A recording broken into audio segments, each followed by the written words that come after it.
歡迎嚟到基督化管理教室嘅第一個系列第12集。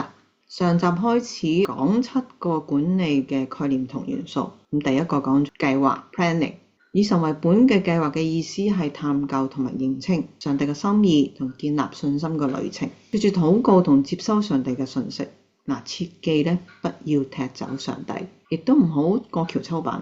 整個過程嘅最終嘅目的係幫助我哋收集到頌讚階段獨家嘅內容，呢一個係以神為本嘅管理嘅獨特之處。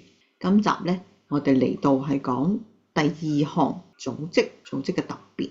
當計劃嘅旅程開始，慢慢出現咗異象同命令、使命同任務嘅資料，大家會查問同埋求證。喺呢一個裏邊當中就冇乜時間去深究點樣講查問同求證嘅過程。但係上帝決定透露咗佢計劃，發放計劃俾我哋知道啦。大多數都係無形或者唔可以見到嗰啲嘅實體嚟嘅。我哋要將呢啲冇實體嘅上帝心意旨意轉化成可見、可理解同執行。咁好似計劃書藍圖咁樣，呢個就變咗我哋就係一個組織。以神為本嘅管理嘅組織，不僅僅係講緊要製作一個漂亮嘅架構圖或者介紹上帝計劃嘅計劃書，可能有嘅結構、政策或者係程序。呢一個過程其實係代表咩？係表達以神為本嗰個核心同個原則，相對地用呢一個框架係檢查經過人手表達嘅計劃，確保呢個過程就唔會偏離航道。組織個詮釋，將計劃嗰個意念係實體化。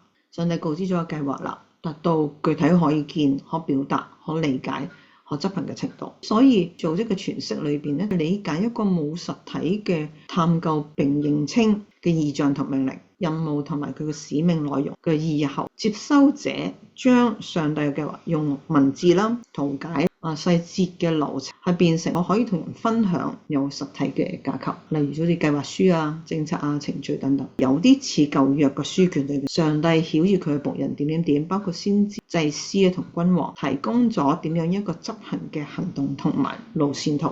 組織嘅概念就變得係必然。當我哋涉及多過一個人嘅參與，架構就已經出現。組織嘅結構意旨在係描述每個成員之間嘅關係同佢參與嘅方式。譬如制定咗政策，好似十誡大使命呢啲就寫出嚟啦。同埋程序，好似會幕嗰個工作程序，或者建立咗呢個問責制。所以組織同計劃本身係密切不可以分開嘅，所以將探究同認識嘅資料直接寫在組織嘅基本嘅綱要裏。組織係擔任咗一個檢查嘅功能，避免係淪為咗一種嘅活動。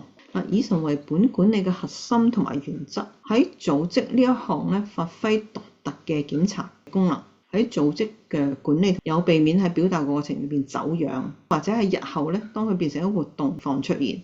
雖然教會事工終日都好忙碌嘅，組織裏邊嘅架構其實係可以幫助實體化個進度同位置，唔會淪為因為做而做，失去咗個原先個意象、命令、任務同埋使命。以神為本嘅呢個核心價值同設立之處係用嚟檢查嘅，由計劃到成形嗰個組織或者組織架構、政策程序等，係咪真係好清晰表達到？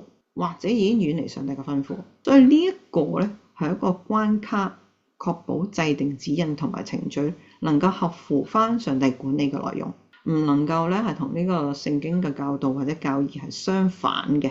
呢個好重要嘅關鍵。創造去到保羅講到嘅哥林多教會，上帝嘅管理嘅組織係有秩序嘅，有佢嘅優先次序。組織嘅概念同埋元素正係表達咗呢方面。我哋係感到覺得好冇組織、好混亂同冇秩序嘅時候，往往缺乏對計劃個內容個表達，就用翻組織呢個嘅管理個概念同元素就做檢視。我哋睇上帝係咪有佢允許嘅組織架構呢？咁上帝係管理嘅主人，其實佢允許同指導我哋建立一個組織嘅架構嘅，藉以即係服務佢嘅子民。出埃及記嘅18章19至23節，當摩西獨自一人去審判以色列百姓嘅事務嘅時候，佢個岳父葉忒羅雖然唔係一個信徒，但幫忙指出摩西嘅做法咁樣係唔持續嘅，就建議摩西組織個架構同基本嘅政策個條件。經文係咁講，你也要從百姓中選出有才能嘅人，敬畏上帝、誠實可靠、恨惡不義之財的人，派他們作千夫長、百夫長、50夫長、10夫長，管理百姓。岳父大人咧檢視工作量同埋混亂，群體嗰個變大，需要建立一個層級嚟處理日常嘅事務。咁呢個咧係帶出一個組織睇到一個架構。咁個架構咧唔能夠跳出以神為本嘅核心價值，包括咧參與上帝計劃嘅人咧，有才能嘅人嘅選拔嘅要求都寫埋出嚟啦。選任個標準咧唔係專業技能夠叻，而係敬畏上帝、誠實可靠同恨惡不義之財嘅僕人品格。服務同服侍嘅中心係上帝，唔係人民。人民咧只係得益者。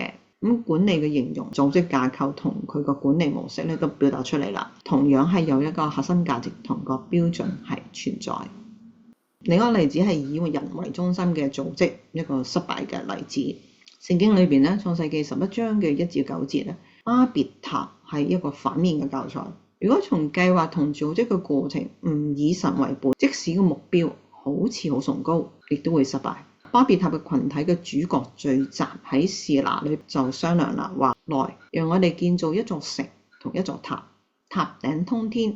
我哋要為自己立名，免得我哋分散在全地面上。以神為本嗰個計劃策劃同組織，人心生出自己嘅管理目標，為自己立名。對比咗以神為中心嘅例子，上帝仍喺當中咧親身管理，告訴我哋佢嘅管理內容。7項嘅管理嘅元素咧，仲有幾集咧就會慢慢會講啦，包括咗監控、評估同決策。上帝使用核心價值同原則嚟檢查呢個群體嗰個計劃同組織。呢個群體對自己嘅職分同崗位有咗個定位，上帝決定出手阻止，變亂佢哋嘅語言，使佢哋停止。呢一個記載其實好豐富。無論我哋執行組織嘅效率同能力有幾高，技術有多好，或者採用最先進係專如果個動機係違反上帝嘅創造同抗拒佢咧，上帝嗰個監控同干預係其實拯救佢哋嘅，使到佢哋唔再得罪上帝。小總結，組織係將探究同認清上帝嘅心意表達成有形體同可見嘅實體，例如係可以表達為架構、政策、程序，咁呢個係好平常，或者有時會出現咗計劃書或者藍圖等等。呢項可以用以神為本嘅管理核心價值同原則作為一個健康嘅檢查，檢查啲組織具體化架構或者運作有冇變質，或者係早喺計劃轉為具體嗰個時候有冇偏離，檢視組織個健康情況，保持彈性，隨時準備因應上帝計劃進行調整。再進一步應用於其他嘅管理類別嘅時候咧，我哋會睇到人力資源管理方面有機會再深入嘅去討論。俾大家腦震盪嘅問題，組織架構睇到事工變成咗經營活動同偏離以神為本嘅管理，點樣檢查？一般教會對組織嘅概念係咩呢？